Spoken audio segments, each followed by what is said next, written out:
Welcome to my channel Vintage Glam. I'm your host Yvonne. Today I'm taking a look at Dynasty, the 80s primetime soap famous for its shoulder pads and over-the-top drama. After my episode on Charlie's Angels and the costume designer Nolan Miller, I started to watch Dynasty out of curiosity. I was instantly hooked. It's more than a campy melodrama. Dynasty is a moving fashion editorial set in the 1980s. The most famous characters are Krystle Jennings and Alexis Carrington. But the third most famous character is the show's style and fashion, and it's present in every episode. Dynasty is a masterclass in lighting, framing, and filming fashion on TV. Every shot is deliberately crafted so the audience can bask in Nolan Miller's work. In this episode, I'm exploring how Nolan shaped the distinct but equally appealing looks of Krystle and Alexis, the yin and yang of the show. By the late 1970s, Charlie's Angels was fizzling in popularity. TV audiences were tuning into Dallas, the soap opera about the entanglements, betrayals, and dramas of the oil-rich Ewing family. Aron Spelling, along with Richard and Esther Shapiro, created their own melodrama as a direct response to the hit show Dallas. Except theirs came with a twist. These conflicts were female-centered, with sets that were hyper-stylized and clothes that were fashion-forward. When Aron Spelling gave Nolan Miller the creative direction for the fashion of the show, he said it was a fantasy of a lifestyle if you were rich, rich, rich. And when it came to the clothes, if Cary Grant wouldn't go to bed with the females, then he didn't want them in his show. Aron also told Nolan that he didn't want to see the women in the same outfit twice. He gave Nolan a large costume budget of $10,000 per episode. At the show's peak, the budget was $35,000 per episode, plus $100,000 at the start of the season.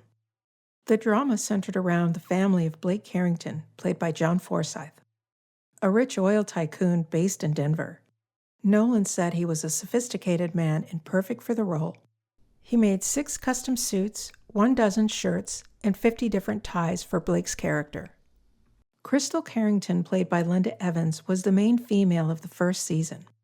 She had been Blake's secretary, but was now marrying him and settling into a new, more privileged lifestyle. Her wardrobe had to reflect this change. Nolan loved Linda. She was kind and easy to work with. Fashion was new to her, much like Krystle's character. Nolan used Joan Crawford as Krystle's fashion guide. He tapped into Joan's 1940s shoulder pad look. Linda was a size 12 on top and a size 8 on the bottom. Nolan used shoulder pads to exaggerate her silhouette. He then kept Krystle's bottom very slim, whether in slacks, dresses, or skirts. Krystle looked beautiful in blouses. She would wear classic pieces in silk and gabardine from Austin Allen and Beverly Hills. As the series went on, Krystle would appear more sophisticated, polished, and at ease with her newfound wealth.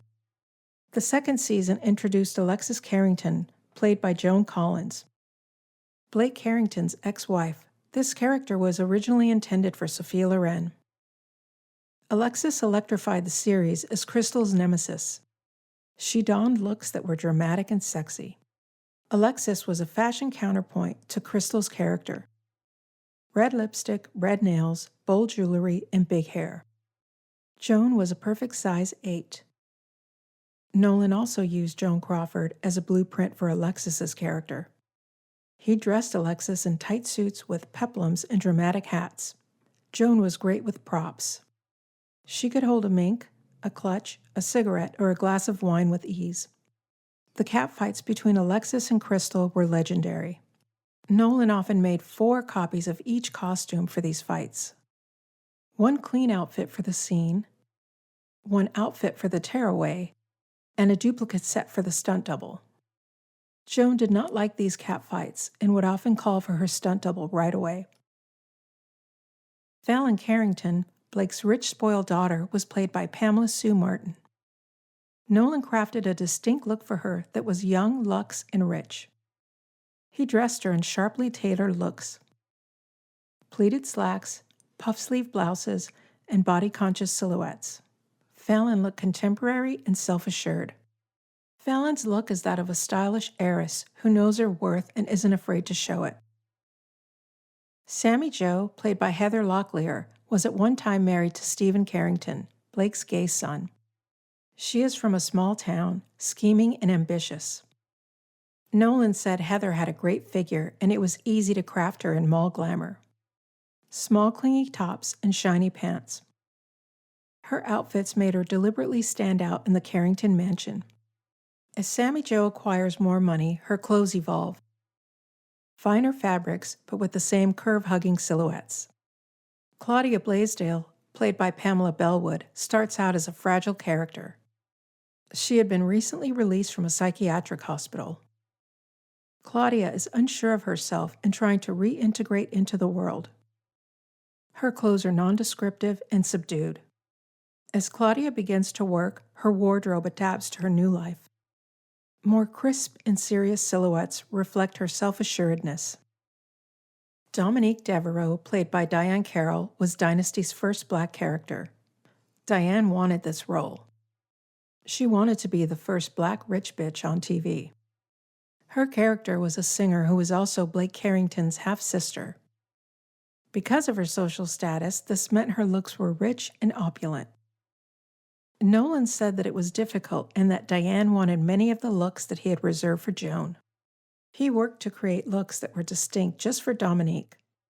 In the end, I believe she became the fashion midpoint between Krystle and Alexis. Classy and streamlined with dramatic accessories and an over-the-top stance. The 5th season of the show, 1984 to 1985, was the peak of the series. At the height of its popularity, Dynasty's fashion spilled into real life with a clothing line sold at Bloomingdale's. Designed by Nolan Miller, but made for the everyday woman. There was even a perfume made called Forever Krystle. It sold in the millions. By 1987, ratings had dropped sharply. Dynasty was accused of becoming a parody of itself. Outfits became more cartoonishly extravagant, even by Dynasty's over-the-top standards. Viewers began to crave grittier, more realistic stories. Shows like LA Law and 30-something tapped into a different emotional register. Dynasty limped through 2 more seasons, ending in 1989 after its 9th season with no real ending. A TV movie in 1991 tried to wrap things up, but by then the magic was gone. Dynasty left an indelible mark on both television and fashion, redefining what primetime drama could look like. No reboot or homage has ever captured its magic, because Dynasty wasn't just about fashion or drama, it was about owning the fantasy. This can never be replicated, only remembered. I hope you liked this episode. Thanks for watching. Please like and subscribe.